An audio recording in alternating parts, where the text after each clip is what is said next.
যদিও বিএনপি সরকার বলছে কি বলা হয় বাংলাদেশ ফার্স্ট, প্রথম বাংলাদেশ, এটা করতে গেলে প্রথমেই আমার ওয়ান পাসপোর্ট সিস্টেমে আসতে হবে।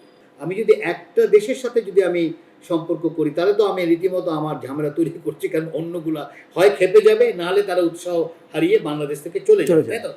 আমি যদি শিক্ষা ব্যবস্থা দেখি, আমাদের এলিটের ছেলেমেয়েরা কিন্তু এখন আর বাংলাদেশই থাকে না বলতে গেলে। তারপরে ঢাকা ইউনিভার্সিটিতেও পড়ে না, মানে যেই এলিটটা তৈরি করেছে ঢাকা ইউনিভার্সিটি, সেই জায়গায় কিন্তু ঢাকা ইউনিভার্সিটি অনেক পিছিয়ে গেছে, তাই না? বাংলাদেশ এবং ভারতের সম্পর্কের মধ্যে সবচেয়ে বড় শক্তির জায়গা কোনটা এবং সবচেয়ে দুর্বলতার জায়গা কোনটা বলে আপনি মনে করেন? ভারতের সাথে বাংলাদেশের সম্পর্ক প্রথমেই বুঝতে হবে ঐতিহাসিকভাবে ওঠানামা করেছে। সবসময় যে উঠছে তা না। হ্যাঁ, নেমেছে বেশ কতবার, আবার উঠেছে। নেইবারের সাথে ওঠানামা না করাটা অস্বাভাবিক, এটা আবার নেমে গেছে। আচ্ছা, নেমে যাওয়ার কারণটা কি? নেমে যাওয়ার কারণটা বড় আকারে, যেটা দিল্লি বুঝতে পারছে কিনা জানি না। আমাদের জনগণ পারসেপশন হয়েছে এবং তার মধ্যে একটা রিয়েলিটি নিশ্চয় আছে। পারসেপশন যে সবগুলোই রিয়েলিটির বাইরে তা তো না। পারসেপশনটা হলো যে দিল্লি একটা দলের সাথে সম্পর্ক করেছিল, নট জনগণের সাথে না, বা সব দলের সাথে না। মানে অন্য দেশা করে কি সব দলের সাথে সম্পর্ক রাখে, তাই না? চীন যেটা করতেছে আমরা এক্স্যাক্টলি। সো সে একটা বিশেষ দলের সাথে সম্পর্ক, বা আওয়ামী লীগের সাথে সম্পর্ক রয়েছে, এবং তার চেয়ে বড় কথা আওয়ামী লীগ ঘরানার সাথে সম্পর্ক রেখেছে। এখন এটা দুটো, মানে দুদিকেই দেখা দরকার। এটা কি যেই ঘরানাটা তারাই কি অ্যালাউ করেনি অন্যদের না ঢোকা, তাও হতে পারে। যে তারা হয়তো দিল্লিকে বোঝে না না তাকে ঢোকা ঠিক, মানে সে চীনপন্থী কথা বলছে, বা সে অ্যান্টি ইন্ডিয়ান বা পাকিস্তানপন্থী, এটা হয়তো বলেছে। তাও হ্যাঁ, যার জন্য ওইখানে একটা বড় সমালোচনা হয়েছে বাংলাদেশে, যে জনগণের সাথে সম্পর্ক ছিল না। এখন আমরা অন্তর্বর্তীকালীন সরকারের সময় আমরা বারবার শুনেছি ভারতের যারা এসেছে তারা বলেছে না, আমরা এখন থেকে জনগণ কেন্দ্রিক বা পিপল সেন্ট্রিক সম্পর্ক তৈরি করব। এখন আমাদের দেখা দরকার তারা কিভাবে করবে। একটা নমুনা আমরা দেখলাম যে নতুন হাইকমিশনার যিনি আসলেন তিনি বললেন যে ভিসা আগের মতনই আমরা করে দিব। সেখানেও পরিবর্তন করা দরকার, কারণ আমরা জানি যে কি সিঙ্গাপুর, থাইল্যান্ড, মালয়েশিয়া সবার সাথে আমাদের ভিসা আছে। তাহলে আমি এখনও কেন ভারতের সেই মান্দাত্তা আমলের ভিসা সিস্টেম, লাইনে দাঁড়িয়ে একেবারে মানে কী বলা হয় ভিসা করতে হচ্ছে, আমি এটাকে ভিসা সিস্টেম চালু করছেন, তাহলে আরও বোঝা যাবে যে জনগণ কেন্দ্রিক সম্পর্ক করা হচ্ছে। মানে আমার এখন দেখা দরকার সে যেটা বলছে জনগণ কেন্দ্রিক, সেটা সে কিভাবে করবে, সেটা যতক্ষণ না হবে, এবং ওই যে সব দলের সাথে সম্পর্ক রাখার যে বিষয়টা, সেটা যতক্ষণ না হবে ততক্ষণ ভারতের ব্যাপারে যে সমালোচনাটা আছে সেই সমালোচনা থাকবে। এই সীমান্তে যে পোষিন হচ্ছে এখন কিছুটা হয়তো বা স্থবির আছে কিনা আমার জানা নেই, লাস্ট আমরা কোনো আপডেট তথ্য পাইনি, বাট বেশ কিছুদিন আগে এটা খুব শক্তিমত্তা দিয়ে দুই পক্ষ এটাকে কেউ ঠেকাতে চাচ্ছে, কেউ ঢুকাতে চাচ্ছে।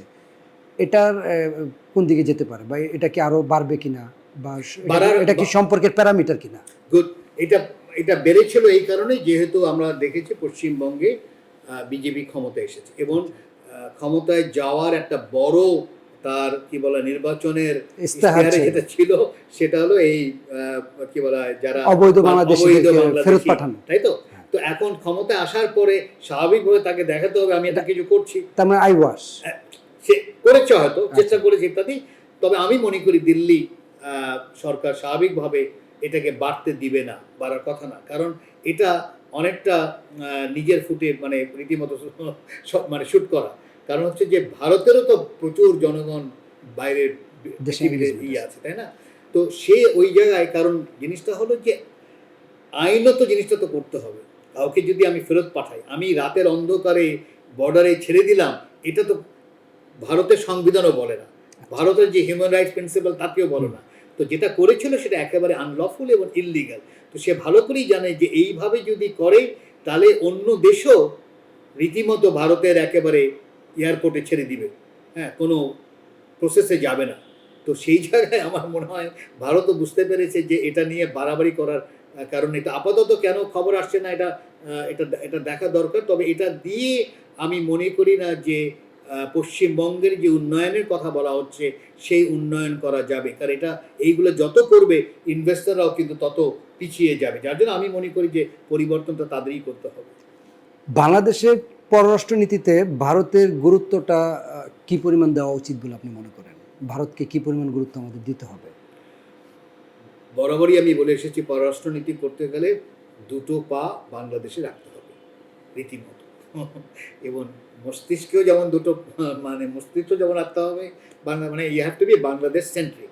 এক্সাম্পল দিলে হয়তো বলবো, যদিও বিএনপি সরকার বলছে কি বলা হয় বাংলাদেশ ফার্স্ট, প্রথম বাংলাদেশ। এটা করতে গেলে প্রথমেই আমার ওয়ান পাসপোর্ট সিস্টেমে আসতে হবে, সিম্পল। আমি একেবারে এখানে আমার প্রচুর আত্মীয় স্বজন আছে যারা দুই পাসপোর্ট ব্যবহার করেন, বন্ধু বান্ধব আছে। এটা ওয়ান পাসপোর্ট, এটা ভারতও অ্যালাউ করে না, চীনও অ্যালাউ করে না, সিঙ্গাপুরও অ্যালাউ করে না, এমনকি সৌদি আরেবিয়াও কিন্তু ওয়ান পাসপোর্ট, রাইট? এই জায়গায় আমাকে প্রথমে যেতে হবে। আমি দুই পাসপোর্ট দিয়ে আমি ন্যাশনাল সিকিউরিটি করতে পারবো না, তাহলে ওটা বাই ন্যাশনাল সিকিউরিটি হয়ে যাবে, রাইট। তাই না? এই পরিবর্তনটা কাঠামোগত যদি আমি পরিবর্তন করতে পারি, তাহলে আমি মনে করি পররাষ্ট্রনীতির মধ্যে একটা ভালো ইমেজ তৈরি হবে পুরো পৃথিবীতে। সেও বুঝবে যে না, এই পাসপোর্ট নিয়েই তারা একেবারে তার দম্ভটা আছে এবং এটাকেই সে শক্তিশালী করতে চাইবে, এবং কাঠামোগত কখন পরিবর্তন হবে। আমরা এখনও সেই জায়গায় যাইনি। আমি যদি শিক্ষা ব্যবস্থা দেখি, আমাদের এলিটের ছেলেমেয়েরা কিন্তু এখন আর বাংলাদেশই থাকে না বলতে গেলে। তারপরে ঢাকা ইউনিভার্সিটিতেও পড়ে না, রাইট। মানে যেই এলিটটা তৈরি করেছে ঢাকা ইউনিভার্সিটি, সেই জায়গায় কিন্তু ঢাকা ইউনিভার্সিটি অনেক পিছিয়ে গেছে, তাই না? তো আমাকে তো ওটা পরিবর্তন করতে হবে। সেই পরিবর্তন করার যেই কাঠামো, সেই কাঠামোটা যদি শুরু করা যায় এই প্রথম বাংলাদেশ বা ফার্স্ট বাংলাদেশ নিয়ে, তাহলে আমি মনে করি যে একটা জায়গায় আমরা হয়তো যেতে পারবো যে কী ধরনের সম্পর্ক রাখতে হবে, কি ভারতের সাথে বা কি আমেরিকা বা চীনের সাথে। ইন্দো প্যাসিফিক যে কৌশলটা নিয়ে আলোচনা হচ্ছিল, এখানে বাংলাদেশের অবস্থানটা এখন আপনি কি মনে করেন, বা ভবিষ্যতে কি টাইপের তার থাকা উচিত? সবার ব্যাপারেই ওই একই জিনিস, যে আমি যদি ইন্দো প্যাসিফিক দেশগুলোকে যদি কোনো বিশেষ সুবিধা দিতে চাই, তাহলে আমি অন্য দেশকে ওই বিশেষ সুবিধা দেব। আমি সবসময় বলে এসেছি যে বাংলাদেশ নেট সিকিউরিটি রিসিভার হতে পারে, নট প্রোভাইডার। আমরা প্রোভাইডার হওয়ার মতন ক্ষমতা কিন্তু আমাদের নেই, কিন্তু রিসিভ করতে পারি। রিসিভ কীভাবে করব? আমি যদি একটা দেশের সাথে যদি আমি সম্পর্ক করি, তাহলে তো আমি রীতিমতো আমার ঝামেলা তৈরি করছি, কারণ অন্যগুলা হয় খেপে যাবে, নাহলে তারা উৎসাহ হারিয়ে বাংলাদেশ থেকে চলে যাবে, তাই তো? তো আমাকে বলে দেওয়া দরকার, যেটা জিবুতি করতে পেরেছে, বা এমনকি সিঙ্গাপুরও তাই করেছে, সবার সাথেই সম্পর্ক। তার সাথে চীনের একটা বিশাল সম্পর্ক আছে, কিন্তু আবার আমেরিকার সাথে সম্পর্ক আছে, কারণ সে ওই অবজেক্টিভলি দু পা রীতিমতো সিঙ্গাপুরে রেখেছে, এবং সিঙ্গাপুরে ওই যে ওয়ান পাসপোর্ট সিস্টেম, অন্য দেশ গেলেই কিন্তু সে বাদ দিয়ে, তাই না? তো আমার কাছে মনে হচ্ছে যে ওটা কোনো সমস্যা না ইন্দো প্যাসিফিকের সাথে সম্পর্ক রাখা, কিন্তু ইন্দো প্যাসিফিক দেশকে বোঝানো যে দেখো, তোমার সাথে যে আমি সম্পর্ক রাখতে চাচ্ছি, আমি কিন্তু একই জিনিস আমি নন ইন্দো প্যাসিফিক যেই দেশ তাদের সাথে সম্পর্ক রাখবো। সেটা যদি করা যায় এবং ওটা যদি পেশাদারিত্বের মধ্যে যদি তাকে বোঝানো যায়, আমি মনে করি তারাও এটা বুঝতে পারবে।